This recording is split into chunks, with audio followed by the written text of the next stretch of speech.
Record naman.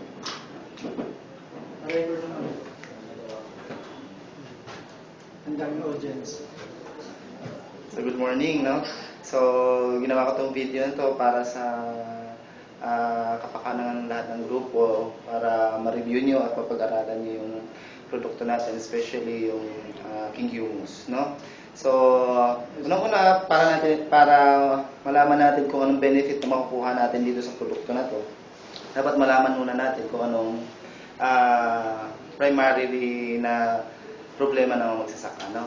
Unang-una, siyempre, kaya maraming magsasaka na mga farmers pala na tumigil na sa pagsasaka at ang ginawa nila sa lupa nila is binenta na lang nila.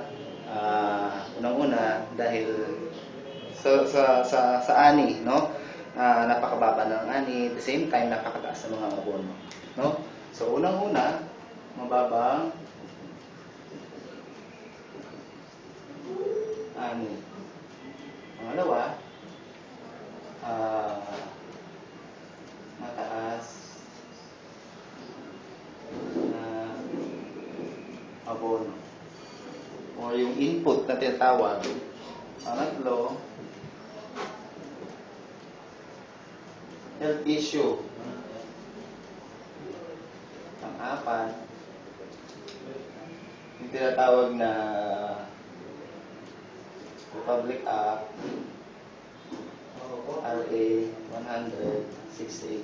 Yung Republic Act 168 na yan, which is yun sa pag-ikot namin sa buong Pilipinas, is na-encounter namin 2010 pa to na pirmahan itong batas na to, pero na majority ng mga magsasaka is hindi pa rin sila familiar, no? So unang-una, mababang ani. Bakit ba mababang ani? Siyempre, dahil ang lupa natin, dahil sa kakagamit natin ng mga sintetikong abono for the past 40 years, o grabe, almost 50 years na ginagamit natin siya. Unang-una, nung in-apply ng mga magsasaka yan, is nakatulong talaga ng malaki, no? Kasi nung panahon 1960, nung una siyang in-incorporate sa mga sakahan, nakakita sila ng kakaibang resulta talaga.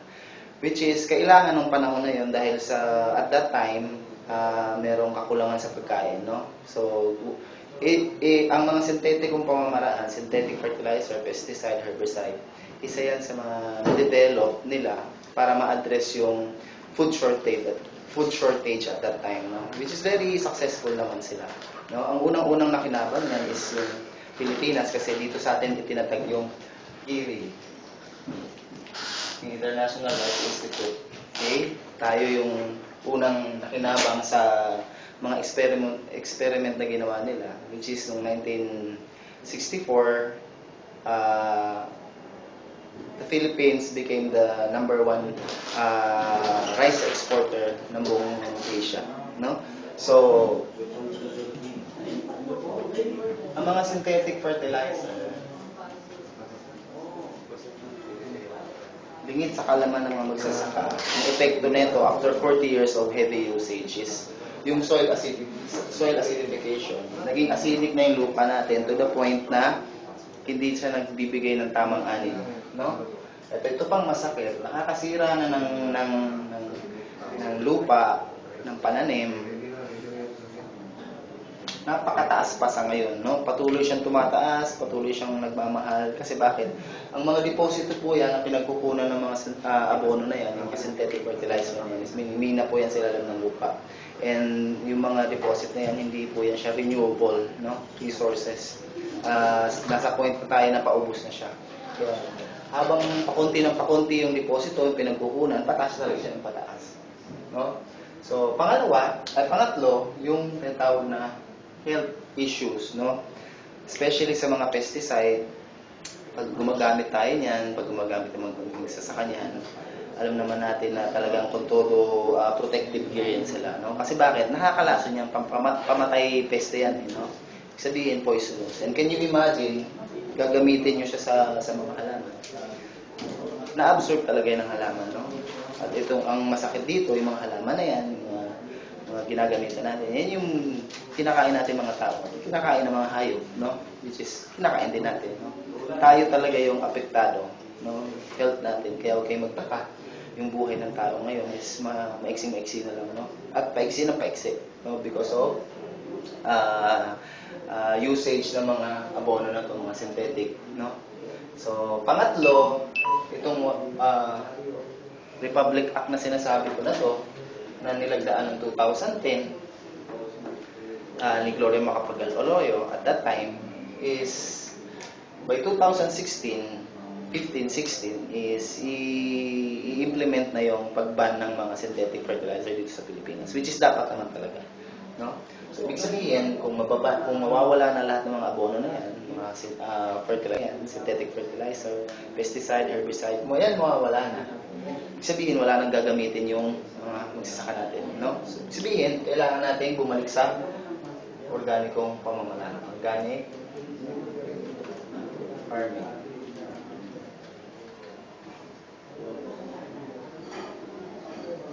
Pero malaki ang debate when it comes to organic farming. Kasi unang-una, maraming nagsasabi ng organikong pamamaraan is naangkop lang yan, tama lang yan sa mga pangsariling food consumption. Meaning, kung ako magsasaka ako ng 1 hektarya para sa personal namin or pamilya, as pamilya kong kakainin is pwede yan, no? Pwede ang konsepto na yan. Ang problema dito, ang pag-usapan natin is yung commercial production, which is kailangan nito yung maramihang taniman, no? And ina-expect na maramihan ding anihan, no? So ang organiko pamamaraan kasi very tedious na pamamaraan yan, very time consuming. Okay? Unang-una, marami kang pabubulukin, marami kang iko-compose na mga food waste, no? Mga manure, yan, marami yan. No, maraming pamamaraan, hindi natin ma-discuss at this point, no? Pero sa organiko pamamaraan, napakarami. Ang very crucial dito yung time. Which is, kung in terms of commercial production, we don't have time for this procedure, pagpapabulok, no? So, kung tayo babalik sa organikong pamamaraan, malaking problema talaga, no? Kung i-abolish lahat, no? Mga synthetic fertilizer. Kasi wala tayong ibang paraan, kundi ito lang, no? The question here is, meron bang substance or meron bang isang product na kayang tumulong to speed up things? Kasi ang synthetic fertilizer, ito yung isa sa mga karakteristik niya na kapabilis niya yung proseso, no? Like nitrogen, no?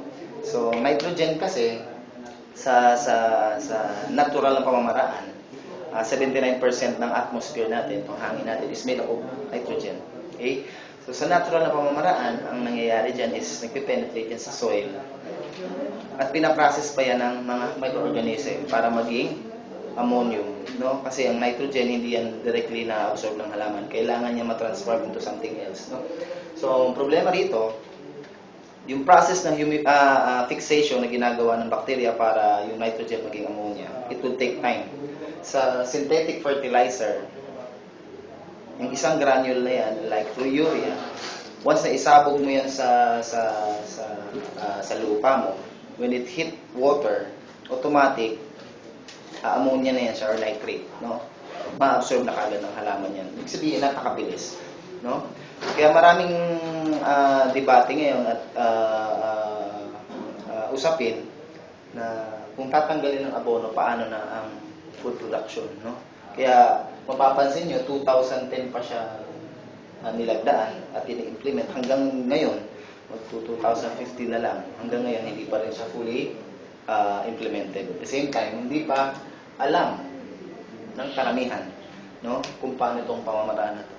So, gaya ng sabi ko kanina, meron bang bagay na pwedeng maging substitute nung synthetic na NPK, which is kayang papilisin yung mabagal na pamamaraan ng organic?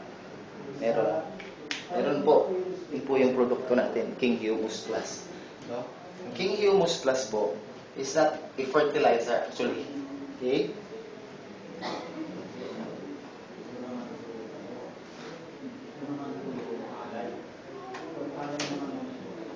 King Humus Plus is a soil conditioner.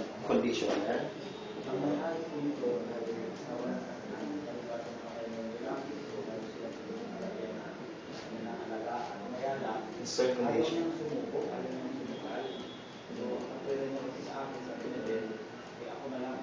And plant growth. Stimulant. Ang active ingredient po niya is humic acid.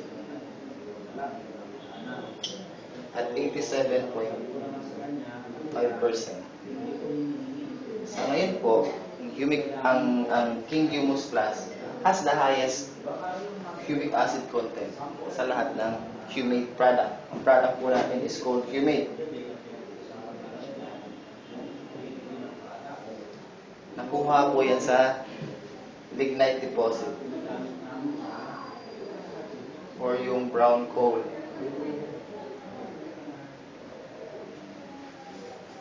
Itong brown coal na po ito po yung deposito ng mga nabulok, ng mga halaman, ng mga hayop, ng mga manure, ng prehistoric time pa, no? So, when you say coal, ito po minimina to sa ilalim ng lupa, no? So, meron pong tinatawag na black coal, meron tinatawag na brown coal. Yung product po natin came from brown coal. Medyo mas young pa siya, no? Kung titignan niyo siya sa stage ng coal formation, nasa pangalawang stage siya from peat and then brown coal, no? So ni-extract po yan siya diyan, minamine. Noong 1960 sinubukan niya ni geologist Dr. Leonard sa agriculture at nakita niya sobrang ganda ng effect, no? Yun nga lang, magtataka kayo, 1960 pa pala siya na-discover. Bakit? Hanggang ngayon pa lang siya napag-uusapan at nadi-discuss, no? 1960 kasi also was the introduction of synthetic fertilizer, no? Synthetic fertilizer once again is napakabilis niya kasi, no? Kaya yun yung niyakap ng mga farmers at that time. Unang-una, mabilis, hindi masyadong nakakapagod, no? Pangalawa, yung effect niya mabilis din, no? Sabihin, kung mabilis yung epekto, maganda yung ani, maganda yung profit, no? Nga lang, ngayon sabi ko, sa extensive kakagamit nun, nasira na yung kalupaan natin. So, ang product natin is humate. Ang ginagawa niya po sa lupa is So, ito yung resulta ng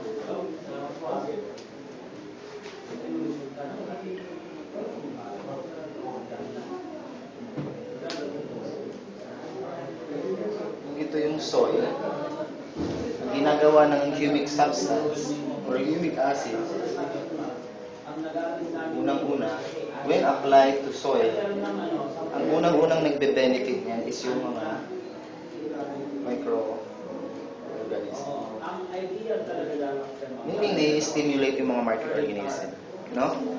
Mga microorganism kasi, they are the producer of the nutrients.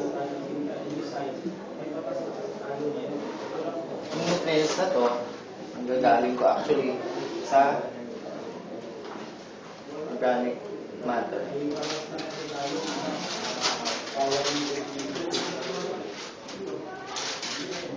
Nakatutusin, galing din yan siya sa halaman na pinatubo natin. Okay? The problem is tayo dahil ang magsasaka dependent na sa synthetic fertilizer.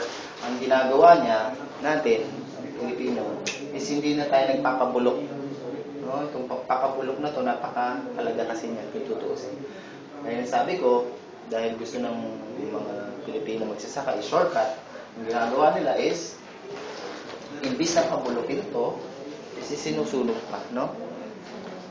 Ang ginagawa nila pagka ani, is tinatambak to, at bago magtaniman, ang ginagawa is sinusunog nila, which is napakamali, no? So using our product, King Humus Plus, is actually nagbe-benefit dyan yung mga microorganism.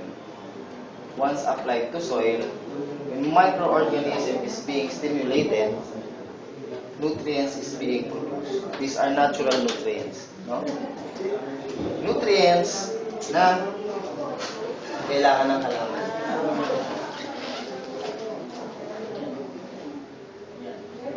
Para tumubo siya ng tama at mag-yield siya ng tama.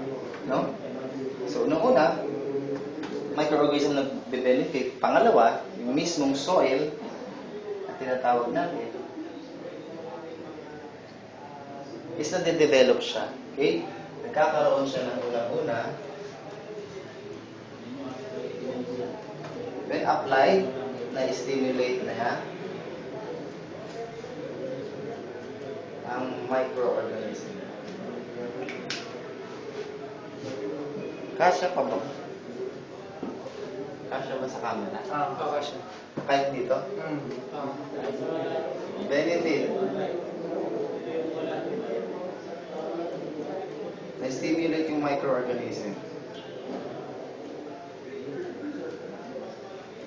Pangalawa, magkakaroon ng soil structure.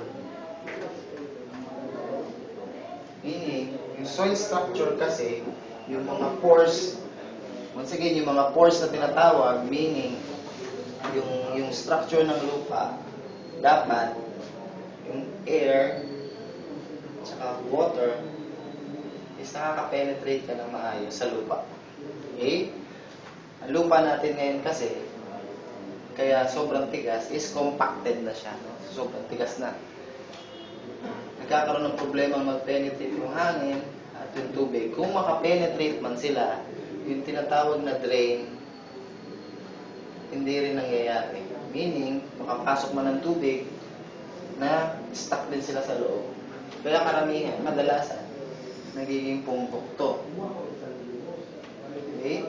Hindi man maging punggo, namamatay. Once mabulok ang ugat, mabubulok din. Okay? So, napakahalaga pala ng soil structure sa lupa. Okay? Pag gumamit tayo ng king humus, expect 3 days to 7 days. Makakita ka ng development yan. Mas lalambot na yan, mas it will turn darker. Okay? So, napopromote yung structure niya. Pangatlo, tataas yung ECE. Yung cation exchange capacity. Yung cation exchange capacity na yan, yung lahat ng nutrients na pinroduce ng microorganism, kasama na yung mga previous na nutrients na nakastore sa ilalim ng lupa, mga naka-impact. Ang mga ions kasi na to, merong charge na tinatawag positive negative. Once magdikit-dikit sila, hindi na siya pwedeng i-uptake ng halaman. Okay? So, kailangan niya magkaroon ng may break sa kanya, no? Sa mga element na to para ma-update siya ng halaman. Okay? So, ano nagagawa ng ECE?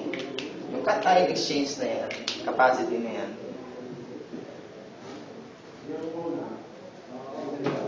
for example, ito ang soil particle, sabihin natin yung clay.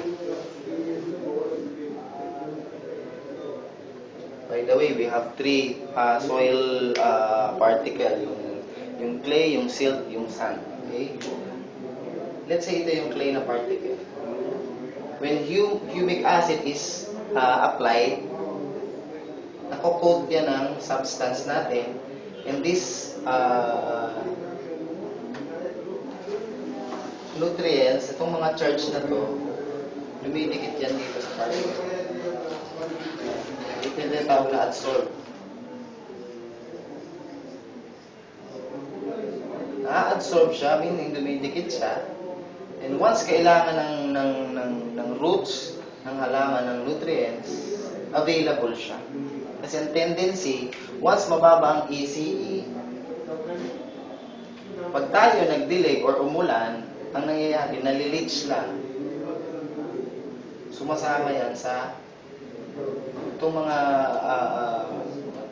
ions na to na kailangan ng halaman, sumasama yan sa tubig.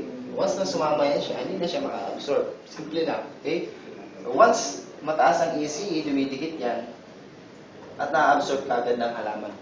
Okay? Pangatlo, vinculating effect niya. May chelating effect ang humic substance. No? Chelating meaning, gaya ng sabi ko, itong mga nutrients na nabound na to, nare-release yan. Ang isa sa characteristic ng humic acid is to transport nutrients. Transport.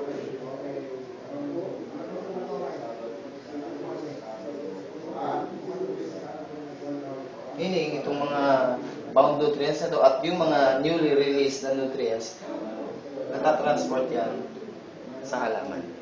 Okay? So, by the way, ang humic acid is not a fertilizer. Okay? Nagiging clear ako dyan. Hindi siya fertilizer. Yun nga lang, maraming gumamit sa point na to, dito, especially in Mindanao right now, gumamit sila ng pure 100% humic acid lang in-incorporate nila. Okay? Ginamit nila to at nakita nila yung effect.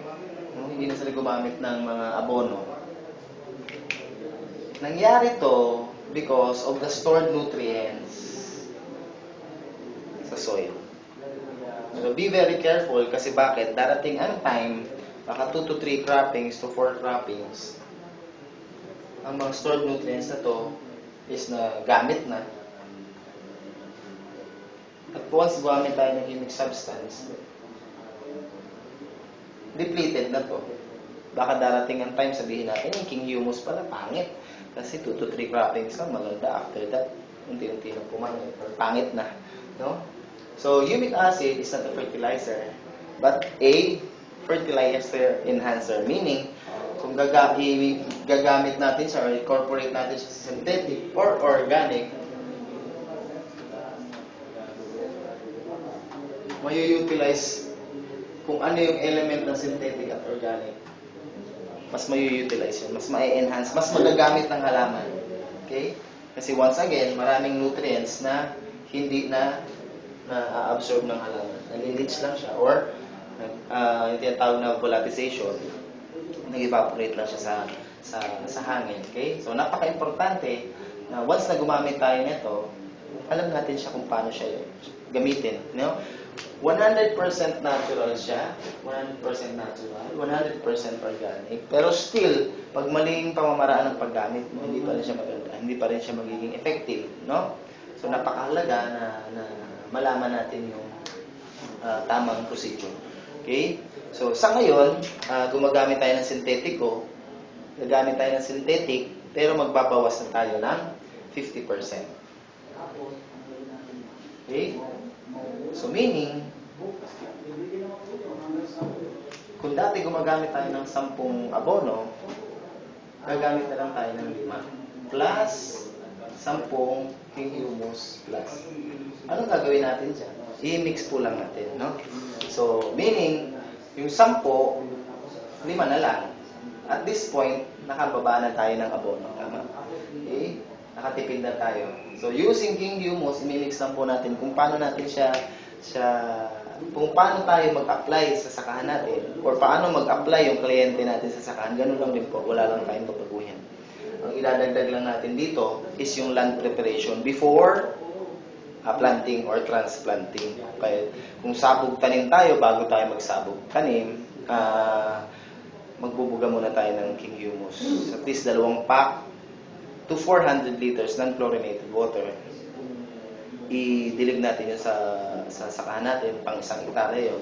Once again, 2 to 3 pack or 400 liters to 600 liters, pwede natin yung idig. 3 days prior na mag-transplant tayo or magsabog tanim tayo. After that, kung kailan tayo usual naglalagay ng abono, yun lang din po ang procedure. Okay? So wala tayong babaguhin. Pwede tayong mag-foliar spray Pero wag po yung meron ng bunga. Hanggat maaari, wag po yung may bunga or may nakalabas na yung mga uhay. Okay? So, sa synthetic, magbabawas tayo kasi kaya tayo nagbabawas is unti-unti na natin siyang inaalis. Okay? Kung gumagamit tayo ng fully organic na, wala na. Kasi meron din namang mga sakahan na gumagamit 100% organic na. Ang gagawin lang po natin is, wala naman tayong ibabawas. Ano? Okay? Ang gagawin lang natin is, i-incorporate lang natin. Kung granular or dry yung gamit natin na organic, simply mix yung King Humus.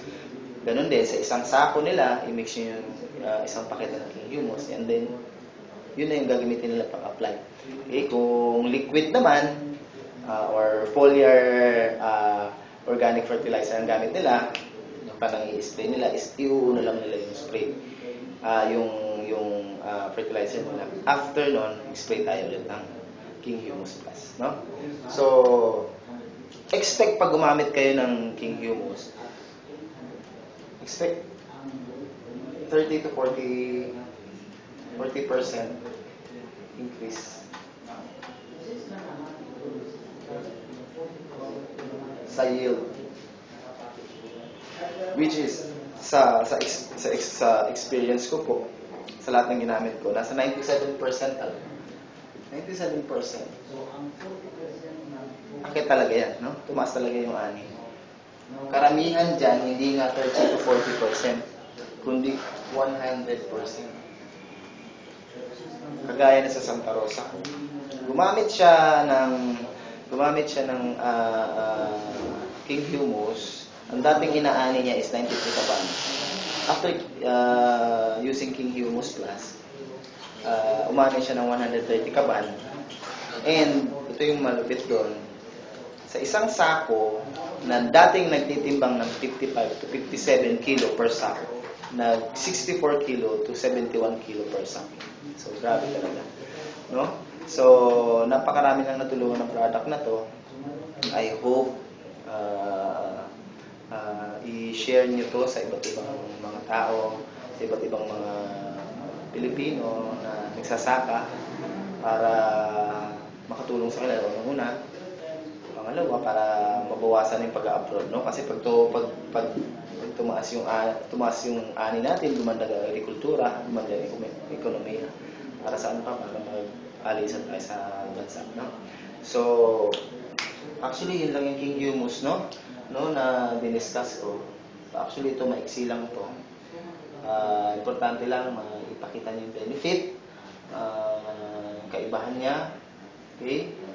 So, siguro at this point, hanggang dito lang muna ako, no? So, pwede naman kayong mag-PM sa group natin kung ano yung mga question nyo, pwede ko naman doon sagutin. Okay? So, yun lang muna, no? Till my next video, our product or sa business natin. Okay? Thank you.